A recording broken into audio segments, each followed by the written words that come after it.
Everyone, welcome back to GK today. मेरा नाम है नुज़हत सना और इस वीडियो में हम कवर करेंगे current affairs. But before that, if you are looking for the English version of this particular video, you can refer to our new channel GK today 2.0। The link has been given in the description box, you can refer to it from there. इसके अलावा जो भी हमारे Hindi students हैं उनको मैं बता दूं कि ये questions GK today Android application में चल रही हमारी डेली 20 MCQ सीरीज 2022 से लिए गए हैं।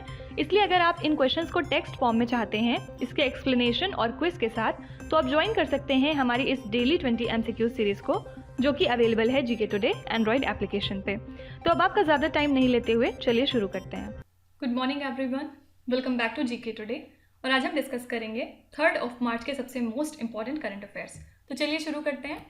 Question number 1, what is the theme of the national science day 2022? तो नेशनल साइंस डे हम मनाते हैं 28 फरवरी को साइंस के कंट्रीब्यूशन को बेसिकली रिकॉग्नाइज करने के लिए। ठीक है, एक्चुअली 1928 में इंडियन फिजिसिस्ट CV रमन ने एक बहुत इंपॉर्टेंट डिस्कवरी की थी। किस फील्ड में? स्पेक्ट्रोस्कोपी की फील्ड में, और जिसका नाम था रमन इफेक्ट। ठीक है, इसी दिन को हम रिकॉग्नाइज करते हैं बेसिकली। और थीम क्या थी इस साल की?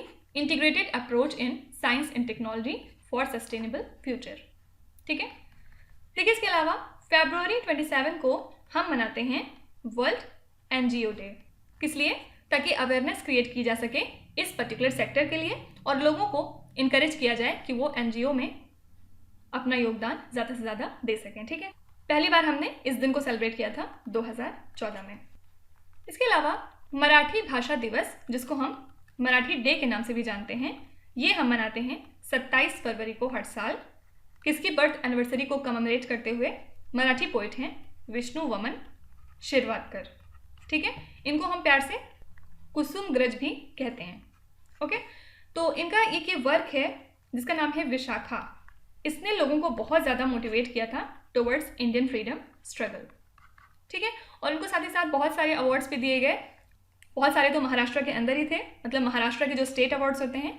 इसके अलावा इनको नेशनल अवार्ड्स से भी नवाजा गया। फॉर एग्जांपल साहित्य अकेडमी अवार्ड, फिर इनको पद्म भूषण मिला 1991 में, और इनको जननपीठ अवार्ड भी दिया गया था। ठीक है, आपको कमेंट्स में बताना है कि हम माइनॉरिटीज़ का राइट्स डे किस दिन सेलिब्रेट करते हैं। ठीक है, इसके अलावा हम world day of social justice कब मनाते हैं? 20 फरवरी को हर साल। ठीक है, मेन ऑब्जेक्टिव क्या है? जो सोशल इनजस्टिस होता है उसके अगेंस्ट आवाज़ उठाना और जो डिफरेंट टाइप की कम्युनिटीज़ हैं उनको एक जगह पे इकट्ठा करना, मतलब उनके अंदर एक तरह की फ्रेटर्निटी वाली भावना पैदा करना। ठीक है, तो इस साल की थीम क्या थी? Achieving social justice through formal employment. Fine. Question number 2, what does S stand for in Swift financial messaging service? सबसे पहले स्विफ्ट का फुल फॉर्म क्या है ये आपको पता होना चाहिए। इसका फुल फॉर्म है society for world wide interbank financial telecommunication. फिर से सुनिए, society for world wide interbank financial telecommunication. ठीक है, और ये एक तरह का लीडिंग प्रोवाइडर है पूरी दुनिया में। किस चीज़ का? Secure financial messaging service. तो हाल ही में क्या हुआ है, US और यूरोपियन यूनियन ने ये डिसाइड किया है कि जो रशियन बैंक्स हैं उनको ये कट ऑफ करेंगे फ्रॉम द स्विफ्ट प्लेटफॉर्म। ठीक है, और ये भी एक्सपेक्ट किया जा रहा है कि जो एसेट्स हैं रशिया की सेंट्रल बैंक के, उनको भी फ्रीज कर दिया जाएगा ताकि रशिया जो है वो ओवरसीज रिजर्व को एक्सेस ना कर सके। ठीक है, तो यहाँ पे आंसर क्या हो जाएगा? सोसाइटी। देखिए, इसके अलावा इंटरनेशनल एटॉमिक एनर्जी एजेंसी की 35 नेशन बोर्ड ऑफ गवर्नर्स की एक इमरजेंसी मीटिंग बैठाई गई है। किस इशू पे? यूक्रेन के इशू पे। ठीक है, और जो बोर्ड मेंबर्स हैं कनाडा और पोलैंड, इनको भी इस मीटिंग में इनवाइट किया गया। किसकी रिक्वेस्ट पे? यूक्रेन की रिक्वेस्ट पे। ठीक है, ऑल्दो यूक्रेन बोर्ड में नहीं आता है फिर भी। ठीक है, लेकिन इसके अलावा एक ऑपरेशन है जिसका नाम आपने इन दिनों सुना होगा, ऑपरेशन गंगा। ये क्या है? ये इंडियन गवर्नमेंट का एक इनिशिएटिव है जिसके थ्रू जो भी हमारे सिटीजन्स वहाँ यूक्रेन में फंसे हुए हैं उनको निकाला जा रहा है। तो इस पर्टिकुलर ऑपरेशन को नाम क्या दिया गया है? ऑपरेशन गंगा। ठीक है, तो अभी तक इंडिया ने लगभग 1000 लोगों को बचा लिया है, यूक्रेन से बाहर निकाल लिया है, और इसके लिए इन्होंने 24/7 कंट्रोल सेंटर्स भी सेटअप किए हैं हमारे सिटीजन्स को हेल्प करने के लिए जो कि यूक्रेन में है इस टाइम। ठीक है, हमारे सिटीजन्स को हेल्प करने के लिए जो कि यूक्रेन में फंसे हैं इस टाइम। ठीक है, तो इनको इवैक्यूएट किया जा रहा है बहुत सारे बॉर्डर के क्रॉसिंग पॉइंट्स हैं, for example Hungary, Poland, Romania और स्लोवाक रिपब्लिक। ठीक है, देखिए इसके अलावा दुनिया की सबसे बड़ी एयरक्राफ्ट जिसका नाम है AN-225, इसको निक नेम दिया गया था मरिया या फिर आप कह सकते हैं ड्रीम। ये किसकी है? आंसर है यूक्रेन की। ठीक है, क्यों न्यूज़ में है? क्योंकि हाल ही में रशियन इन्वेजन के दौरान इसको डिस्ट्रॉय कर दिया गया। एक्चुअली जब रशिया का असॉल्ट हुआ यूक्रेन पे, तो ये जो एयरक्राफ्ट है ये थी एंटोनोव एयरपोर्ट पे किसी टाइप के मेंटेनेंस वर्क के लिए। और एंटोनोव क्या है? ये एक Ukrainian aircraft manufacturing services company है और हेडक्वार्टर का है इसका कीव, यूक्रेन में। ठीक है, तो पूछा जा सकता है कि दुनिया की सबसे बड़ी एयरक्राफ्ट जिसका नाम है AN-225 ये कौन सी कंट्री की है? आंसर है Ukraine. Question number 3, millennium challenge corporation is an initiative of which country? Actually ये जो कॉर्पोरेशन है ये क्रिएट किया था USA ने 2004 में, और जिसके थ्रू ये लार्ज ग्रांट प्रोवाइड करते हैं किसी भी कंट्री की इकोनॉमिक ग्रोथ के लिए। ठीक है, तो हाल ही में क्यों न्यूज़ में है ये? क्योंकि नेपाल की पार्लियामेंट ने अप्रूव किया है $500 मिलियन का US ग्रांट। ऑल्दो वहाँ पे इसके लिए बहुत सारे प्रोटेस्ट हुए, ऑपोजिशन हुआ, लेकिन इसके बावजूद भी उन्होंने ये अप्रूव कर दिया है। ठीक है, एक्चुअली नेपाल ने साइन किया था US गवर्नमेंट के MCC पैक्ट को 2017 में, और इन्होंने ये कहा था कि ये फंड करेंगे वहाँ के इंफ्रास्ट्रक्चर प्रोजेक्ट को। लेकिन हालांकि इसका जो रेटिफिकेशन था वो कुछ वजहों से नहीं हो पाया था उस टाइम। ठीक है, अब USA की बात करें तो हाल ही में US के प्रेसिडेंट जो बिडेन ने नॉमिनेट किया है केतांजी ब्राउन जैक्सन को, और ये बन गई हैं पहली ब्लैक वुमेन पूरी USA की हिस्ट्री में जो कि अब सर्व करेंगी on the nation's high court. ठीक है, तो इसके पहले इन्होंने सर्व किया था एज अ US डिस्ट्रिक्ट जज for the district of Columbia. कब से कब तक? 2013 से लेकर 2021 तक। ठीक है, देखिए इसके अलावा एक USA बेस्ड कंपनी है जिसका नाम है बोइंग, और ये न्यूज़ में क्यों थी? क्योंकि हाल ही में इसने डिलीवर किया है अपना 12th P-8I maritime petrol aircraft. किसको? इंडियन नेवी को। ठीक है, तो हमने 2016 में एग्रीमेंट साइन किया था बोइंग कंपनी के साथ कि एडिशनल एयरक्राफ्ट सप्लाई किए जाएंगे इंडियन नेवी को। तो ये एयरक्राफ्ट इंडिया यूज़ करता है for relief and humanitarian efforts के लिए, मिशंस के लिए, और एंटी सबमरीन वॉरफेयर कैपेबिलिटीज़ को भी इंक्रीज करता है। ठीक है, देखिए इसके अलावा USA इस वजह से भी न्यूज़ में था क्योंकि पिछले दिनों इसने लॉन्च किया था अपना कॉम्पिटिस एक्ट ऑफ 2022। कॉम्पिटिस का फुल फॉर्म क्या होता है? Creating opportunities for manufacturing, pre eminence in technology and economic strength. ठीक है, तो ये किस लिए है? इसमें ये नए तरह के स्टार्टअप वीज़ा लॉन्च करेंगे उन टैलेंटेड इंडिविजुअल्स के लिए जो कि दूसरी कंट्रीज़ में रहते हैं। ठीक है, तो उनको ये वीज़ा प्रोवाइड किया जाएगा जिससे कि वो USA में जाएं और वहाँ पे सेमी कंडक्टर के प्रोडक्शन में हेल्प करें। ठीक है, question number 4, what is the revised compensation to the kin of hit and run victims in case of death? देखिए हाल ही में road transport and highways ministry ने compensation to victims of hit and run motor accident scheme को launch किया है, और ये कब से इंप्लीमेंट हो जाएगी? 1 अप्रैल 2022। ठीक है, तो अब इस स्कीम के अंदर में इन्होंने ये बताया है कि अगर हिट एंड रन का केस होता है तो जो विक्टिम के किन हैं, मतलब जो उनके रिश्तेदार हैं, उनको 2 लाख रुपए प्रोवाइड किए जाएंगे इन केस ऑफ डेथ। ठीक है, अगर उसकी डेथ हो जाती है विक्टिम की तो फिर 2 लाख रुपए उनके रिश्तेदारों को दिए जाएंगे। पहले की वैल्यू कितनी हुआ करती थी? सिर्फ 25,000 रुपये। ठीक है, और अगर सीवियर इंजरीज होती हैं, सिर्फ डेथ नहीं होती है इन केस, तो फिर ये वैल्यू कितनी हो जाएगी? पहले 12,500 रुपये प्रोवाइड किया जाता था रिश्तेदारों को, लेकिन अब कितना देंगे? 50,000 रुपये। ठीक है, तो यहाँ पे करेक्ट आंसर क्या हो जाएगा? 2 लाख रुपए। ठीक है, इसके अलावा Mahatma Gandhi national rural employment guarantee act scheme आजकल न्यूज़ में है। क्यों? क्योंकि नेक्स्ट फाइनेंशियल ईयर से सेंटर फंड नहीं प्रोवाइड करेगा स्टेट्स को इस पर्टिकुलर स्कीम के अंदर में। ठीक है, किन पर्टिकुलर स्टेट्स को नहीं प्रोवाइड करेगा? जो कि ओम्बड्सपर्सन्स को अपॉइंट नहीं करते हैं अपने 80% डिस्ट्रिक्ट के अंदर। ठीक है, एक्चुअली स्टेट के ऊपर ये मैंडेशन होता है, ये मैंडेटरी होता है उनके लिए कि वो ओम्बड्सपर्सन को अपॉइंट करें हर डिस्ट्रिक्ट में, ताकि उनको ग्रीवेंस और पास अवार्ड्स दिए जाएं। ठीक है, तो अब ये सेंटर ने फैसला लिया है कि जो भी स्टेट अपने 80% डिस्ट्रिक्ट में एटलीस्ट नहीं अपॉइंट करते हैं ओम्बड्सपर्सन को, तो उनको स्टेट इस पर्टिकुलर स्कीम के अंदर में कोई भी ग्रांट प्रोवाइड नहीं करेगा। ठीक है, और Mahatma Gandhi national rural employment guarantee act scheme कौन सी मिनिस्ट्री के अंतर्गत आती है? Ministry of rural development. देखिए, इसके अलावा हमारी फाइनेंस मिनिस्टर निर्मला सीतारमन ने हाल ही में एलोकेट किए हैं 48,000 करोड़ रुपीस। किस लिए? 80 लाख घरों को कंप्लीट करने के लिए अंडर प्रधानमंत्री आवास योजना, दोनों जगह पे, रूरल और अर्बन में। कब अनाउंस हुआ है ये बजट? 2022 और 23 के। ठीक है, तो अब जो मिनिस्ट्री है उसने अप्रूव किया है बहुत सारे प्रोजेक्ट प्रपोजल्स को, लगभग 60,000 घरों के लिए। और कौन से 5 पर्टिकुलर स्टेट्स में? आंसर है आंध्र प्रदेश, छत्तीसगढ़, हिमाचल प्रदेश, कर्नाटका और राजस्थान।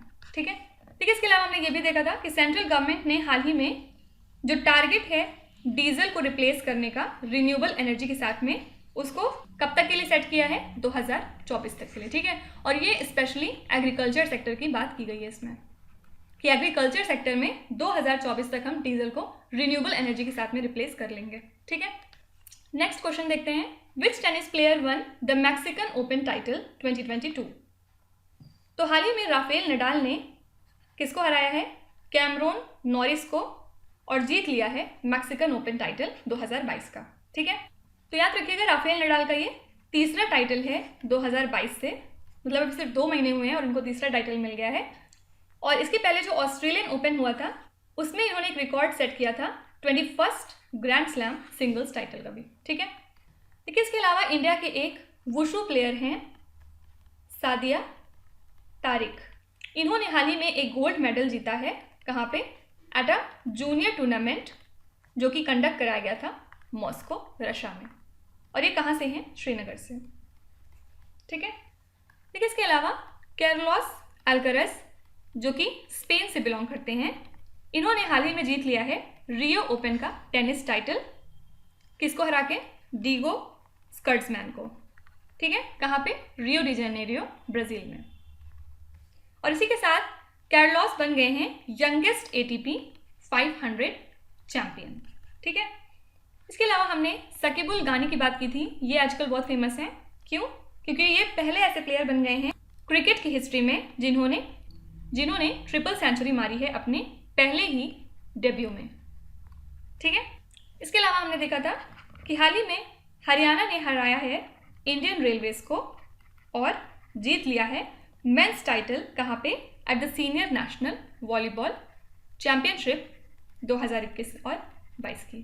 ठीक है, और अगर वुमेन्स कैटेगरी की बात करें तो केरला ने हराया है इंडियन रेलवेज को इस टाइटल को जीतने के लिए। याद रखिएगा, जो 70th senior national volleyball man और वुमेन की चैंपियनशिप है 2021-22 की, वो कहाँ पे कंडक्ट कराई गई थी? बीजू पटनायक इंडोर स्टेडियम, भुवनेश्वर में।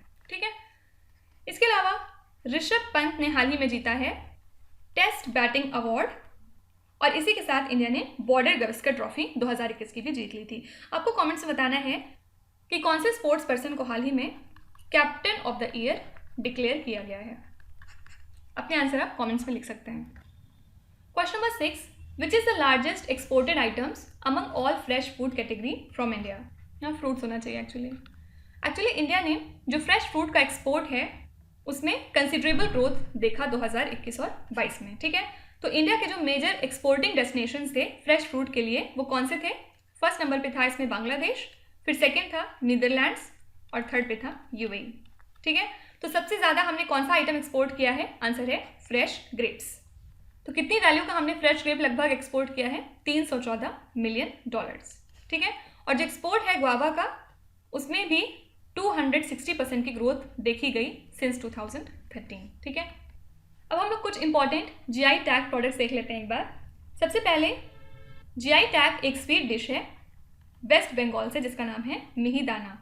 इसको हमने एक्सपोर्ट किया है कंट्री बहरीन को। ठीक है, फिर इसके अलावा जैस्मिन फ्लावर्स जो कि जीआई सर्टिफाइड हैं और ये कौन से स्टेट से हैं? तमिलनाडु। इनको हमने एक्सपोर्ट किया यूएसए और यूएई को। ये हम लास्ट ईयर के कुछ इंपॉर्टेंट जीआई टैग प्रोडक्ट्स देख रहे हैं। ठीक है, फिर इसके बाद है भालिया वैरायटी का वीट, कौन से स्टेट से? गुजरात से, और ये हमने एक्सपोर्ट किया था 2 कंट्रीज़ को, कीनिया और श्रीलंका को। ठीक है, फिर इसके बाद है एक जीआई सर्टिफाइड प्रोडक्ट जलगांव बनाना। ये केले की वैरायटी होती है और इसको हमने एक्सपोर्ट किया दुबई को। फिर इसके बाद 2 प्रोडक्ट हैं बिहार से जो कि यूके को ही एक्सपोर्ट किए गए, दोनों के दोनों। कौन कौन से हैं ये?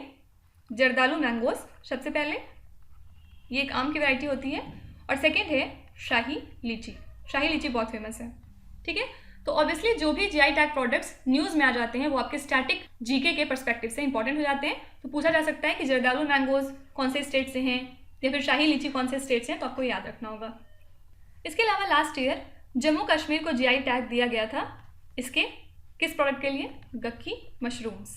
और तमिलनाडु को भी इनके 2 प्रोडक्ट के लिए जीआई टैग दिया गया हाल ही में। कौन कौन से हैं ये? पहला है करुप्पुर कलमकारी पेंटिंग्स, ठीक है। और सेकंड है कल्लाकुरुची वुड कार्विंग्स, ठीक है। अब साइड में एक बार कुछ और इंपॉर्टेंट जीआई टैग देख लेते हैं जो फ्रिक्वेंटली पूछे जाते हैं आपके एग्जाम में। इसमें सबसे पहला है कंधमाल हल्दी। ये कौन से स्टेट को बिलोंग करता है? उड़ीसा, ठीक है। फिर सेकंड है तिरूर बेतल लीफ, ये है केरला से। फिर नेक्स्ट है काजी नेमो, ये एक तरह की लेमन की वैरायटी है और ये कहाँ से है? असम। इसके बाद एक असम से ही एक और प्रोडक्ट है जिसका नाम है मूगा सिल्क। और फिर बिहार से तो बहुत सारे हैं, फॉर एग्जांपल कतरनी राइस, फिर मगही पान बहुत फेमस है, और इसके अलावा एक स्वीट डिश है सिलाव खाजा, ठीक है। Question number 7, Hemanand Biswal was the first tribal chief minister of which particular state? तो हेमनंद बिस्वाल का हाल ही में निधन हो गया है और ये पहले ट्राइबल चीफ मिनिस्टर थे उड़ीसा के, और इसी के साथ ये लास्ट कांग्रेस चीफ मिनिस्टर भी रहे थे, ठीक है।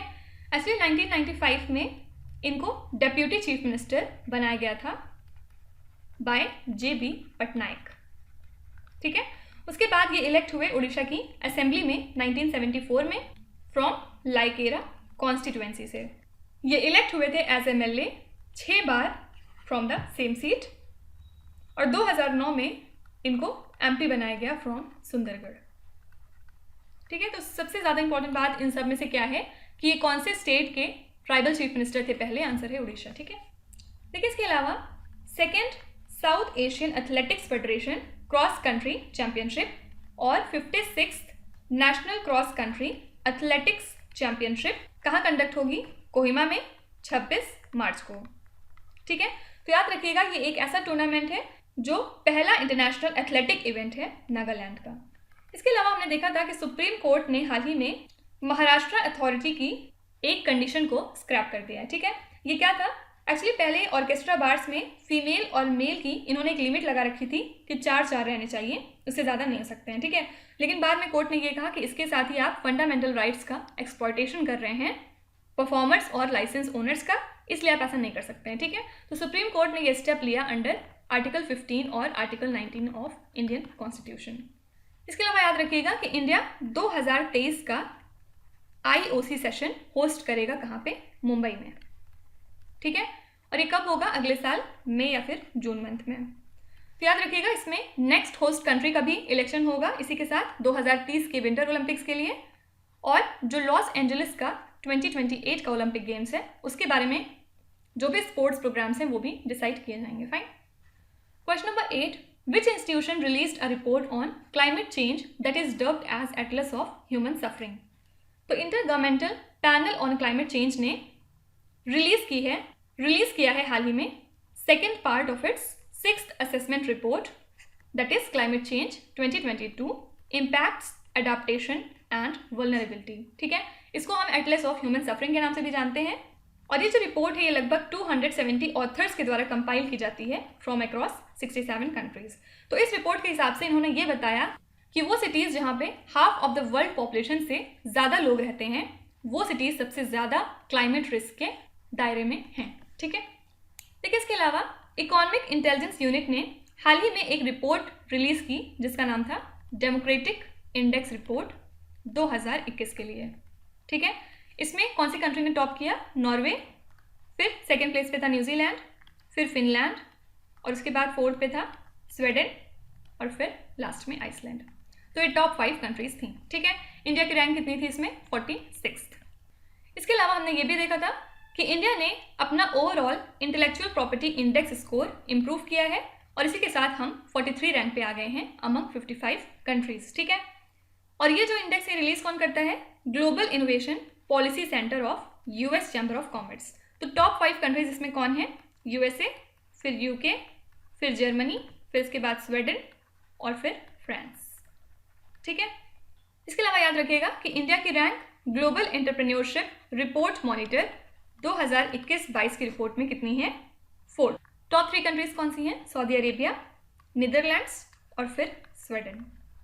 ओके, साथ ही साथ जो क्लाइमेट चेंज का कंसर्न है उसकी भी एक रिपोर्ट हाल ही में रिलीज की गई थी। इस रिपोर्ट में इंडिया 4th रैंक पे, मतलब हम 4th नंबर पे सबसे ज़्यादा क्लाइमेट चेंज को लेके कंसर्न है। ठीक है, question number 9, which country has been hit by extra ordinary rains called rain bombs.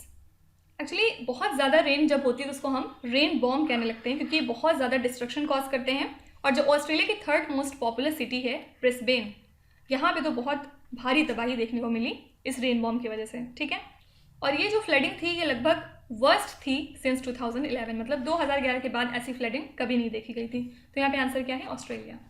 अब ऑस्ट्रेलिया की बात करें तो हाल ही में ऑस्ट्रेलिया का ऑनलाइन सेफ्टी एक्ट इफेक्ट में आ गया है, जो कि पास बहुत पहले हो गया था, लगभग जुलाई में 2021 के। ठीक है, तो इसके अंदर में अब क्या होगा, जो भी एडल्ट्स हैं ऑस्ट्रेलिया के अंदर वो रिपोर्ट कर सकते हैं किसी भी ऑनलाइन बुलिंग का केस। अगर वो देखते हैं तो किसको रिपोर्ट करेंगे? ई कमिश्नर को। और इस ऐप के तहत ई कमिश्नर को ये पावर दी गई है कि जो सोशल मीडिया वेबसाइट हैं उनको वो ऑर्डर करें कि वो जो पर्टिकुलर कंटेंट है जो बुलिंग से रिलेटेड है उसको वो कट डाउन करें या फिर उसको रिमूव करें। और इन केस अगर वो 24 घंटे के अंदर इसको नहीं करते या कोई स्टेप नहीं लेते तो फिर उनके ऊपर फाइन इम्पोज किया जा सकता है, लगभग $5,55,000 तक का। ठीक है, इसके अलावा हमने ये भी देखा था कि ऑस्ट्रेलिया ने हाल ही में एक नया प्लान लॉन्च किया है अपने क्लाइमेट रेविस्ड ग्रेट बैरियर रीफ की प्रोटेक्शन के लिए। ठीक है, और इसके लिए ऑस्ट्रेलिया ने $700 मिलियन का पैकेज रिलीज किया है अपने ग्रेट बैरियर रीफ के लिए, इस उम्मीद में कि शायद हम इसको बचा सकें और ये बच जाए वर्ल्ड हेरिटेज लिस्टिंग से रिमूव होने के लिए। ठीक है, याद रखिएगा यूनाइटेड नेशंस ने बहुत बार थ्रेटन किया है ऑस्ट्रेलिया को कि अगर वो अपने रीफ्स को प्रोटेक्ट नहीं करेंगे तो फिर जो वर्ल्ड हेरिटेज लिस्टिंग में इसका नाम है उसको रिमूव कर दिया जाएगा। और इसी के लिए ऑस्ट्रेलिया ने रीफ 2050 का एक प्लान भी लॉन्च किया है, जिसके अंदर इन्होंने बिलियंस ऑफ डॉलर्स खर्च कर दिए इसकी प्रोटेक्शन के ऊपर। ठीक है, याद रखिएगा दुनिया का सबसे बड़ा कोरल रीफ है great barrier reef. Last question देखते हैं, which country launched a rocket to place record 22 satellites in space. तो किस कंट्री ने हाल ही में एक रॉकेट लॉन्च किया जिसने कि 22 सैटेलाइट्स स्पेस में सेंड करके एक नया रिकॉर्ड कायम किया है? आंसर है चाइना। तो इन्होंने लॉन्च किया अपना लॉन्ग मार्च 8 रॉकेट 22 सैटेलाइट को स्पेस में सेटअप करने के लिए एक सिंगल रॉकेट की हेल्प से। ठीक है, तो ये जो सैटेलाइट हैं ये यूज़ किए जाएंगे for commercial remote sensing services, marine environment monitoring के लिए, फॉरेस्ट फायर प्रिवेंशन के लिए और डिजास्टर मिटिगेशन के लिए। ठीक है, देखिए इसके अलावा एक ice ball climbing competition organize किया गया by the north west frontier ITBP, मतलब Indo Tibetan border police force, कहाँ पे? लद्दाख में। ठीक है, और ये जो कंपटीशन था ये हेल्प किया गया in collaboration with Ladakh mountaineering guide association. तो याद रखिएगा ये ऐसी पहली बार है जब एक आइस क्लाइंबिंग कंपटीशन ऑर्गेनाइज किया गया इंडिया में। ठीक है, तो इंपॉर्टेंट क्वेश्चन हो जाता है कि कहाँ पे ऑर्गेनाइज किया गया? आंसर है लद्दाख। ठीक है, इसके अलावा एक स्पेशल लोगो हाल ही में अनवील किया गया है सेलिब्रेट करने के लिए 75 साल इंडिया और बेल्जियम के रिलेशनशिप के लिए। ठीक है, बेल्जियम एक्चुअली पहली यूरोपियन कंट्रीज में से है जिनके साथ इंडिया ने बायलैटरल रिलेशंस बनाया था, और इस लोगो में एक पिकॉक है और दोनों ही कंट्रीज के फ्लैग्स हैं। ठीक है, इसके अलावा याद रखिएगा न्यू डेवलपमेंट बैंक ये पहली ऐसी मल्टीलेटरल एजेंसी बनने वाली है जो कि अपना एक ऑफिस खोलेगी, कहाँ पे? Gujarat international finance tech city, that is gift में। ठीक है, और ये भी एक्सपेक्ट किया जा रहा है कि NDB इसके लिए पार्टनर करेगी with newly formed national bank for infrastructure financing infrastructure and development, ताकि जो भी इंपॉर्टेंट इंफ्रास्ट्रक्चर प्रोजेक्ट है इंडिया में उनको सपोर्ट किया जा सके। ठीक है, तो अब आ जाते हैं आपके क्विज पे। ये 5 क्वेश्चंस हैं जिनको आपको ध्यान से पढ़ना है और इसका जवाब आपको कमेंट्स में लिखना है।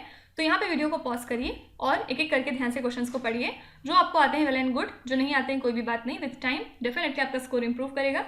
बस आपको कंसिस्टेंट और परसिस्टेंट रहने की ज़रूरत है। So that's it for today. I hope you have like the session. आज का सेशन आपको कैसा लगा ज़रूर बताइएगा कमेंट्स में। साथ ही साथ आपको कोई भी रिव्यू है या फीडबैक है तो वो भी आप हमें बता सकते हैं।